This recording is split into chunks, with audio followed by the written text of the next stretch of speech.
I think a logical question to ask is, what are the best strategies then and practices for teachers to use to get the best out of children?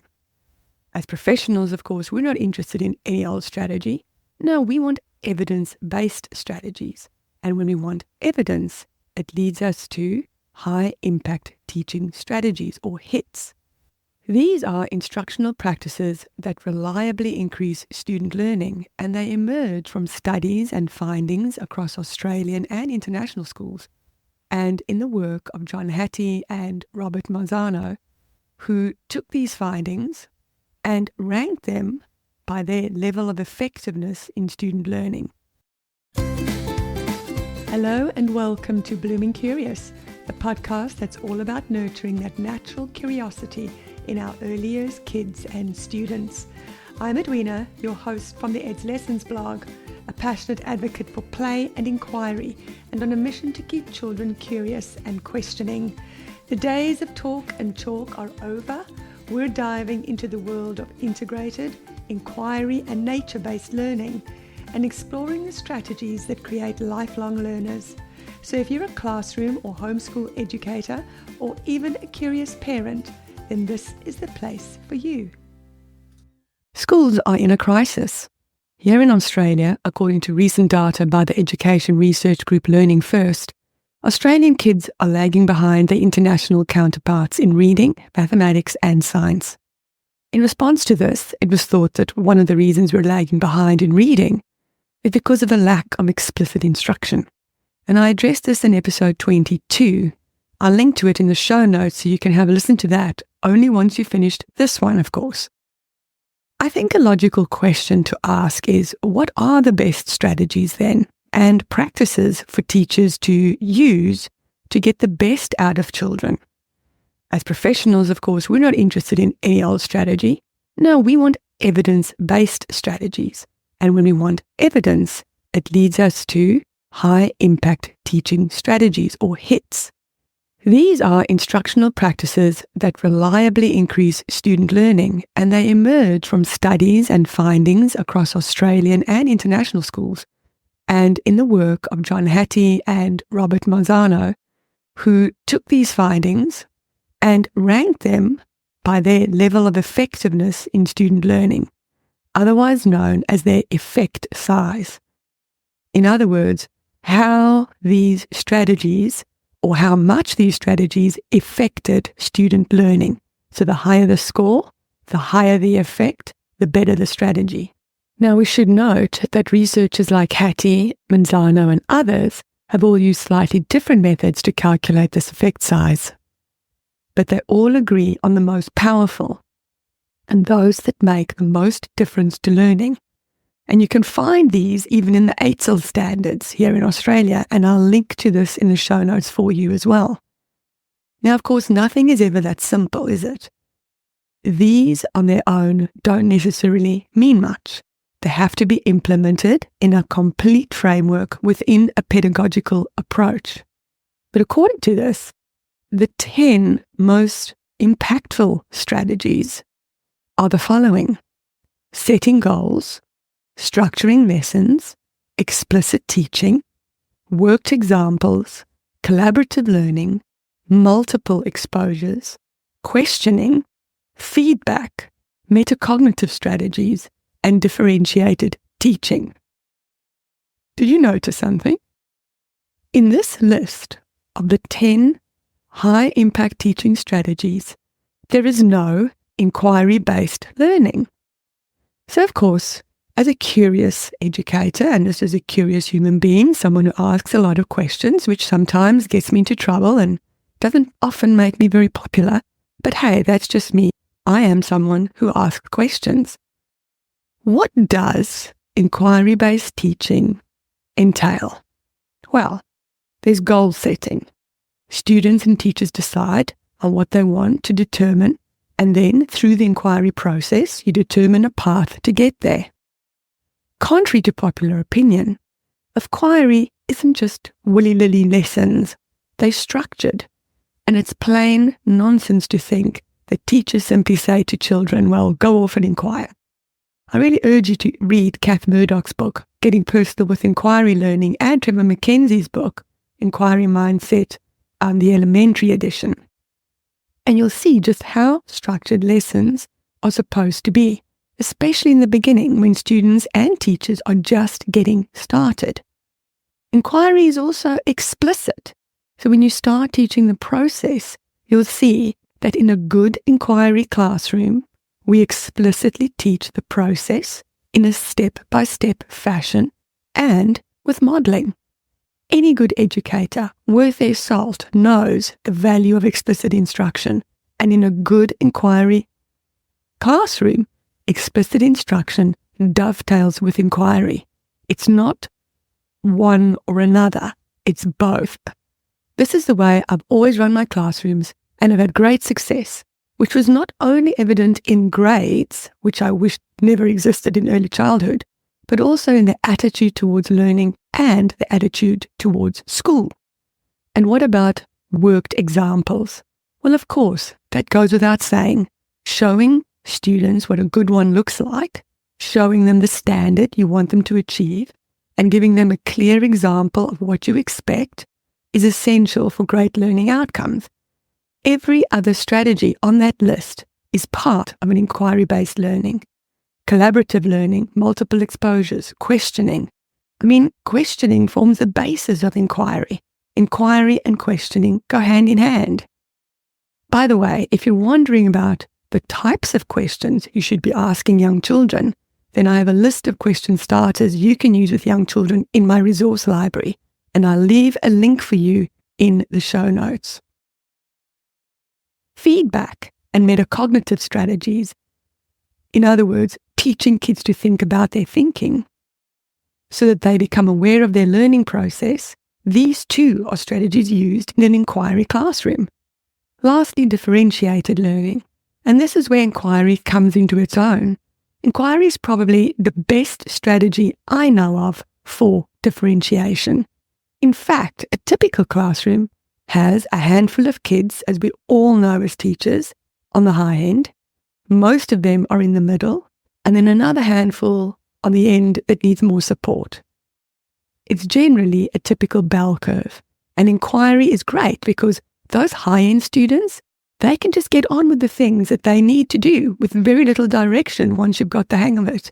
And then that frees you up to give those students that need more help, more direction, and they're working at their level. But no matter where your students sit on that bell curve, I believe that to really get the best out of students, we need to have high expectations of them. All of them, not just some of them. Not impossible expectations, but aim high for each one. And I'm going to come back to that point in just a moment. Now, if you go and you dig around John Hattie's Visible Learning website, I'll link to it in the show notes, you can actually look up the meta-analysis of all these different influences in different categories. For example, you've got teaching strategies, you've got curricula, student, teacher, home, student learning strategies, etc. And because I have a curious mind, as you know, I need to know stuff. If I hadn't become a teacher, I promise you, I think I would have made a great investigative journalist or pathologist. You know, like those guys that you see on CSI. I love that. But I digress. Let's get back to the best influences on children's learning. So I noticed that constructivist teaching has an effect size of 0.92, which of course is really quite high. And by the way, Hattie said that 0.4 is kind of the average. So anything above 0.4 and the higher above 0.4 it is, the better. So constructivist teaching involves providing students with learner-centered active instruction, where students are actively involved in exploring ideas and making meaning, not passively receiving information. Constructivism is a theory of how we learn, but inquiry is a pedagogical strategy. In other words, how we actually teach.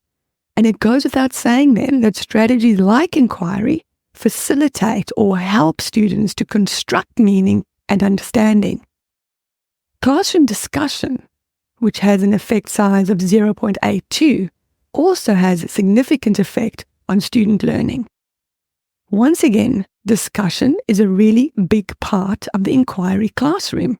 And I immediately think about the talking tub. And I discussed this with the creator of the talking tub, which is Dr. Claire Warden, in episode 24. So that's another episode you might want to listen to after this one. Getting children to talk and collaborate with peers is not only a highly effective strategy for learning outcomes, but also another one that goes hand in hand with inquiry-based learning. And one of the characteristics that children develop when you're teaching through an inquiry lens is critical thinking, and that has an effect size of 0.81. So another really high teaching strategy for great learning outcomes. On the Visible Learning website, critical thinking is defined as a set of cognitive skills, including analysis, inference, evaluation, interpretation, deductive reasoning, and inductive reasoning, that collectively enable a thinker to reasonably decide who and what to believe. And these are exactly the skills or capabilities that inquiry teaching strives to develop in students. There's another big influencer on student learning, and that's outcomes-based education with an effect size of 0.97. We read on the site that outcomes-based education is based on developing the desired outcomes of the education experience and expecting all students to then reach those benchmark goals, which brings me back to the point I made earlier about setting high expectations for students. I think that holding students accountable and setting high but achievable goals is essential for achievement. This is something that I have always done, not only in the classroom with my students, but also with my own children, and actually for myself personally too. I think too many times we underestimate children. They are strong and capable of so much if only we'll let them. Too often we rescue them and we do things for them instead of helping them set goals, give them examples of what an achievement looks like, and then holding them to that and encouraging them with regular positive feedback, which, by the way, feedback has a high effect size. Scaffolding them where we need to, and not accepting subpar work from students that will not help them reach their desired outcome. And I'm not saying by any means that we should stress kids by expecting things from them that's too far out of their reach. But what I am saying is that things shouldn't be easy. Easy is a recipe for boredom. The tasks which would be differentiated should be slightly challenging to those students and should push them to problem solve and critical think. Have you ever seen kids playing challenging video games? How excited they are about achieving the next level or completing a challenge. Well, that's what school should be like. It should be fun, enjoyable, but push them just enough to make it challenging so that those neural connections are made. And then with achievement, they receive a dopamine hit, which then sets them up for the next challenge. That's why kids love computer games. Not because they're easy, but because they're challenging. It gives them something to strive for.